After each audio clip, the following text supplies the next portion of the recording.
Assalamualaikum warahmatullahi wabarakatuh. Salam dan bahagia Bapak Ibu Guru Penggerak. Perkenalkan, nama saya Mahrita. Saya adalah calon guru penggerak angkatan 10 Kabupaten Hulu Sungai Tengah. Kali ini saya akan memaparkan tentang kesimpulan dan refleksi pemikiran Ki Hajar Dewantara Modul 1.1 Koneksi Antar Materi.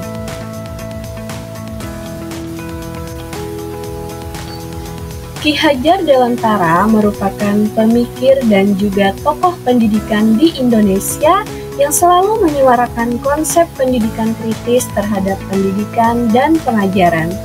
Menurut Ki Hajar Dewantara, pendidikan yaitu menuntun segala kodrat yang ada pada anak-anak, agar mereka dapat mencapai keselamatan dan kebahagiaan yang setinggi-tingginya, baik sebagai manusia maupun sebagai anggota masyarakat.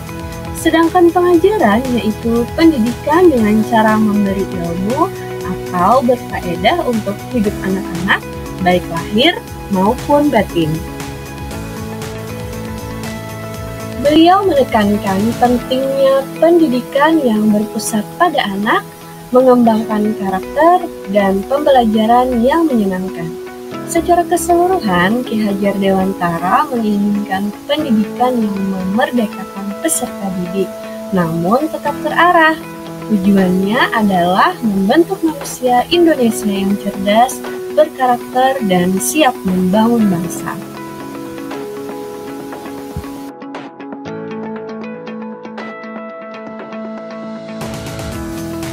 Sebelum saya mempelajari modul ini, saya beranggapan bahwa tugas saya sebagai pendidik paling utama adalah mentransfer ilmu dan pengetahuan. Saya menganggap semua siswa memiliki kemampuan yang sama, belum mengenal adanya kodrat alam dan potensi yang secara alami melekat pada diri anak sejak lahir. Dengan menyampaikan materi yang ada, saya menganggap tugas saya untuk mentransfer ilmu dan pengetahuan tersebut sudah terlaksana. Yang kedua, melaksanakan pembelajaran yang hanya berpusat pada guru semata. Dalam proses pembelajaran, saya masih mendominasi kegiatan tersebut, sehingga siswa menjadi pasif atau kurangnya kesempatan siswa untuk belajar secara aktif, mengungkapkan pendapat-pendapat mereka.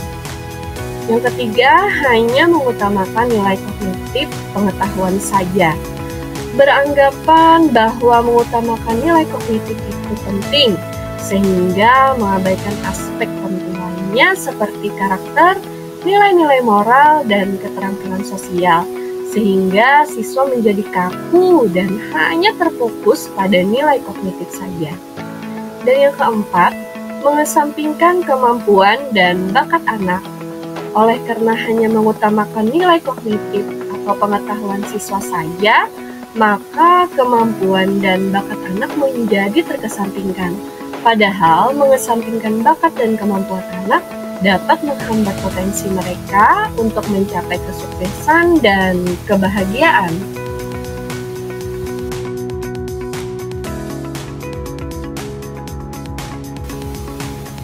Setelah saya mempelajari modul ini, saya berpikir dan saya sadar bahwa apa yang selama ini saya lakukan dan saya pikirkan adalah keliru dan tidak tepat. Seharusnya saya melaksanakan pembelajaran yang berorientasi dan berpusat pada siswa dengan memperhatikan keragaman, karena siswa bukan lagi menjadi objek pendidikan, melainkan harus menjadi subjek pendidikan. Yang kedua, menuntun anak. Tugas guru tidak hanya mentransfer ilmu dan pengetahuan saja, melainkan menjadi penuntun anak.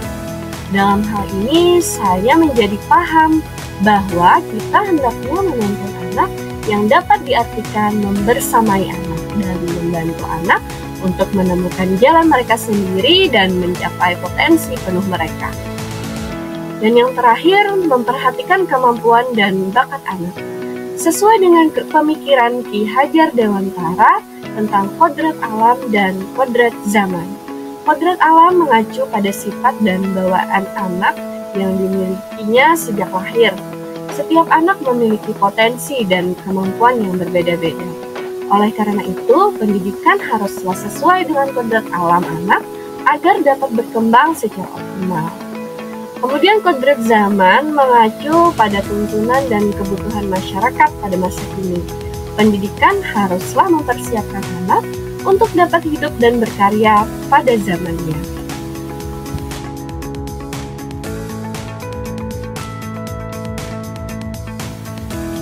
Yang dapat segera saya terapkan adalah mengubah peran guru. Peran saya sebagai guru adalah menjadi fasilitator yang membantu siswa belajar dan berkembang. Tidak lagi menuntut, tetapi menuntun dan membersamai siswa dalam meningkatkan minat dan bakat mereka dengan memberikan kepercayaan kepada siswa untuk belajar secara mandiri. Yang kedua, menerapkan pembelajaran yang berpusat pada siswa. Dengan cara merancang pembelajaran yang sesuai dengan minat dan bakat siswa, memberikan kesempatan kepada siswa untuk belajar secara aktif melalui proyek, diskusi, eksperimen, dan lain sebagainya. Mengembangkan karakter dan nilai-nilai.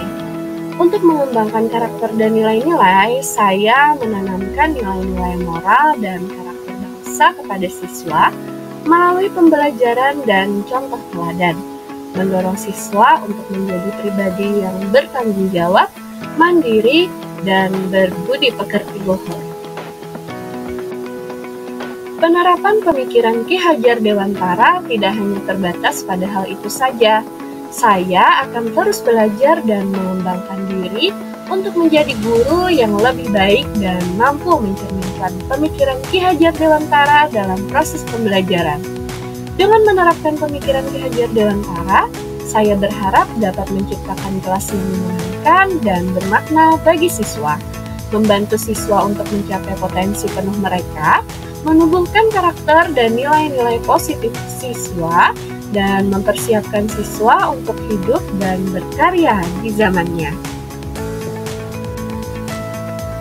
Semoga video ini menginspirasi bagi Bapak Ibu pejuang pendidikan. Salam dan bahagia Bapak Ibu guru penggerak. Wassalamualaikum warahmatullahi wabarakatuh.